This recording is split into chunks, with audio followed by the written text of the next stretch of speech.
नमस्कार दोस्तों, स्वागत है आप सभी लोगों का। उम्मीद करते हैं कि आप लोग खुश हैं, मजबूत हैं, तंदुरुस्त हैं। अभी एक लेटर जारी हुआ है आयोग के तरफ से। एक नहीं बल्कि दो लेटर जारी हुआ है एक साथ। एक में अहर्ता को खत्म कर दिया गया है, यानी 1 to 5 में केवल अहर्ता को रखी जाएगी। मतलब जो 30 नंबर का क्वेश्चन था उसमें 9 नंबर या 10 नंबर जो पासिंग मार्क्स था केवल 1 to 5 में रहेगी वो। और 9, 10, 6 to 8, 11, 12 जितने सारे कैंडिडेट हैं उनके लिए अहर्ता को खत्म कर दिया गया है। यानी जो 30 नंबर का अहर्ता था वो नगण्य कर दिया गया है, शून्य कर दिया गया है। आपके पीछे ये लेटर तैर रही है, देख लीजिए।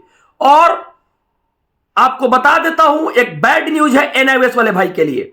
एनआईओएस वाले भाई के लिए बैड न्यूज क्या है? सरकार अगर ये लेटर पहले जारी की रहती तो बहुत सारे भाई जो एनआईओएस वाले थे दूसरे डिस्ट्रिक्ट में जाकर जो एग्जामिनेशन दिए वो देने से बच जाते। आज एक गलत नीति के कारण बहुत सारे बच्चे पिछला बार भी बीएड वाले कैंडिडेट पीछे 1 to 5 में एग्जामिनेशन देकर, ठीक उसी प्रकार इस बार एनआईओएस वाले भाई पीछे।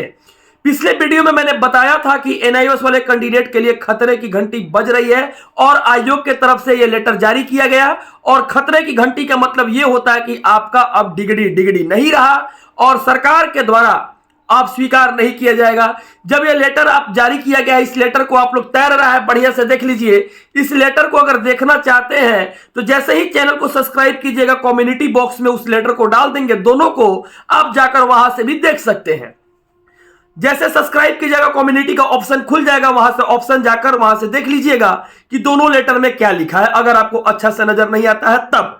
अब आते हैं अपने मेन मुद्दा पर। जब यह लेटर जारी हुआ है, ठीक जैसे बाद में 50-53 केस नंबर खुला और खुलने के बाद जिस तरह से छठा चरण से बीएड भी आउट हो गया, ठीक उसी तरह से आप देखेंगे कि एनआईओएस वाला केस भी एमजेसी लागू होगा और फिर दोनों को ही हट जाएंगे लास्ट में। क्योंकि आयोग के तरफ से जो लेटर जारी किया गया है इसमें साफ प्रतीत होता है कि एनआईओएस वाले के लिए यह एक खतरे की घंटी है। और यहां पे एक ही बात नहीं है, इन सारे भाइयों के लिए मैं पहले ही बताया था, पिछले वीडियो में मैंने बताया था कि आपके लिए कोई सुनने वाला अब नहीं आएगा। और आपके लिए कोई अगर सुनता है तो आपकी सीट पर आप नौकरी करो, इसके लिए एक अच्छा से प्लानिंग करो। क्योंकि आपकी लड़ाई आप स्वयं लड़ोगे। हम तो आपको एक रास्ता दिखाएं और ऑथेंटिकेशन के साथ अपनी बातों को मैंने बताया आपको। अब यहां पर बहुत सारे यूट्यूबर आकर राजनीति करेंगे। कुछ लोग तो दिल्ली जाकर जंतर मंतर पर लड़ाई कर रहे हैं। ठीक बीएड वाला भी लड़ाई किया था, उत्तर प्रदेश प्रयागराज में लड़ाई किया था। क्या हुआ? कुछ होने वाला है? ये लड़ाई तब तक चलती है 2 से 4 दिन 5 दिन। सरकार के मेंटालिटी में, उसके स्कीमा में एक बात बन गई है कि जब आंदोलन होता है 4 दिन 5 दिन 6 दिन 7 दिन 8 दिन, फिर दम टूटता है। क्योंकि गरीबी और बेरोजगारी एक ऐसी समस्या है पूरे भारत के लिए कि खुद जब बच्चे का पैसा खत्म हो जाता है, आंदोलन धीरे धीरे खुद टूट जाती है। यह सरकार के स्कीमा में यह बात बन चुकी है। इसी कारण से ठीक जिस तरह से जंतर मंतर पे कुछ लोग आंदोलन कर रहे हैं एनआईओएस वाले भाई, आपकी संख्या तो मात्र 14 लाख ही है, बल्कि बीएड की संख्या 2 करोड़ थी। यह बात खत्म यह नहीं होता है। मैं बता देता हूं कि अगर इस बहाली में यूपी वाले ज्यादा आते हैं, इस बहाली में यूपी वाले अगर ज्यादा आते हैं तो 95-74 case number CTET act case, यह केस खुलेगा। यह केस आज खुले कल खुले। अगर बिहार सरकार 5% ही बाहरी को मौका नहीं दी, इससे ज्यादा अगर देती है, यूपी वाले को नौकरी करने का मौका देती है और बिहार वाले बच्चे को नहीं देती है, तो 95-74 केस नंबर खुलेगी। और इस केस के माध्यम से बता देते हैं कि 95-74 केस क्या है। आप लोग स्किप करके चले जाते हैं आगे, आप लोग वीडियो को पूरा नहीं देखते हैं। 95-74 केस का मतलब यह होता है कि कोई भी राज्य जो है अपना टेट लेता है, अपना टेट कंडक्ट कराता है। और सीटेट वही कर सकता है जो केंद्र शासित प्रदेश है। वो सीटेट के बेसिस पे, एग्जामिनेशन के बेसिस पे वो लोग ज्वाइन कर सकता है, नौकरी कर सकता है। लेकिन कोई भी राज्य अपना पर्सनल टेट कराता है। ये है सीटेट एक्ट 95-74 केस, जो कि हरियाणा में लागू हुआ था। और हरियाणा में आप लोग देखे होंगे कि हरियाणा में एचटेट कराया गया। पहले भी बहाली बहुत जगह सीटेट पे हुई थी। तो मैं बता देता हूं, अगर सरकार ने नहीं मानी इस बात को, डोमिसाइल नीति को लागू नहीं किया सरकार ने, अपने प्रधानमंत्री बनने के चक्कर में अगर माननीय मुख्यमंत्री जी अगर इस प्रकार की कदम उठाते और यूपी वाले लोगों को नौकरी देते हैं, तो ध्यान रहे कि हम बिहारियों को नौकरी लेने के लिए 95-74 केस नंबर को खोलना उचित रहेगा। क्योंकि बिहार के स्कूल में केवल बच्चे ही रह जाएंगे, शिक्षक नहीं रहेंगे। अब धीरे धीरे इस बात को समझिए। हम लोग राजनीतिक मंच हम लोग को बनाया जाता है और हम लोग के ऊपर हम लोग का काम जानते हैं क्या है। आज एनआईओएस वाले भाई के साथ धोखा हुआ, कल बीएड वाले भाई के साथ धोखा हुआ, इस तरह से लगातार धोखा होते रहेगी। सरकार कितनी सरकार आएगी जाएगी, कभी बीजेपी जेडीयू आरजेडी, लेकिन धोखा खाने वाला हमेशा कौन रहता है? छात्र रहता है। और हमेशा परेशान होने वाला कौन रहता है? आम जनता रहता है। और हमको किसी से राजनीति नहीं करना, चाहे वो बीजेपी हो, चाहे वो आरजेडी हो, चाहे वो जेडीयू हो, लेकिन जो हमारी ऑथेंटिकेशन के साथ जो हमारी बात है बिहार के बच्चों के लिए जो बात है वो बात मैं रखता हूं। और साथ साथ ये भी मैं बता देता हूं कि जितने सारे बिहार के बच्चे हैं उन सारे भाइयों को आप गौर से समझ लीजिए कि आपके लिए अब आपकी लड़ाई एक बहुत ही कठिन लड़ाई हो गई है, क्योंकि इस बार एसटीईटी कैंडिडेट भी आ रहे हैं आपके साथ।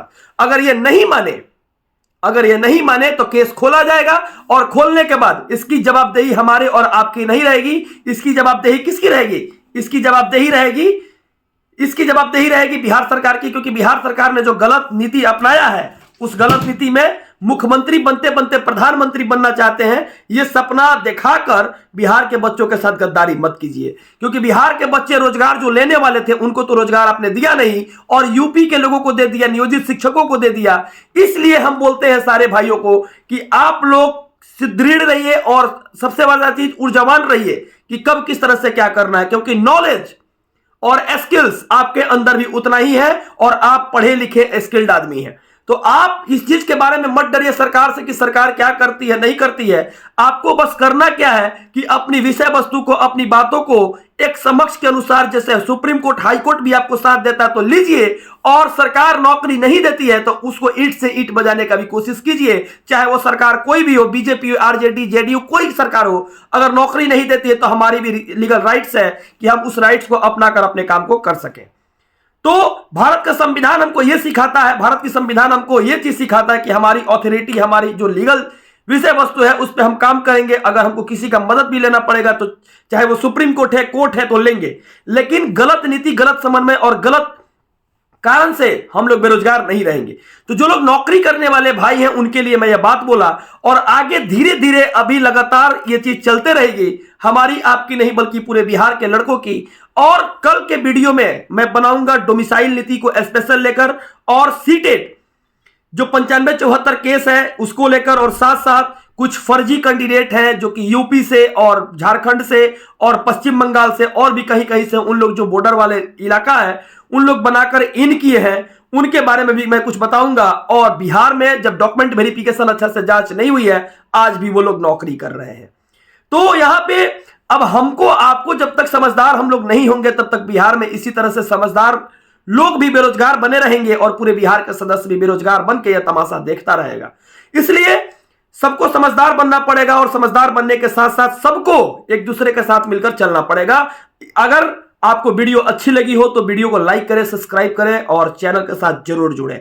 और जुड़ने के साथ आपको मैं बता देता हूं कि हम लोग की जो लड़ाई है लगातार लड़ी जाएगी, और जो आपका कमेंट रहेगा उसको मैं देखता हूं और उसको मैं रिप्लाई भी करता हूं। धन्यवाद। जय हिंद, जय भारत।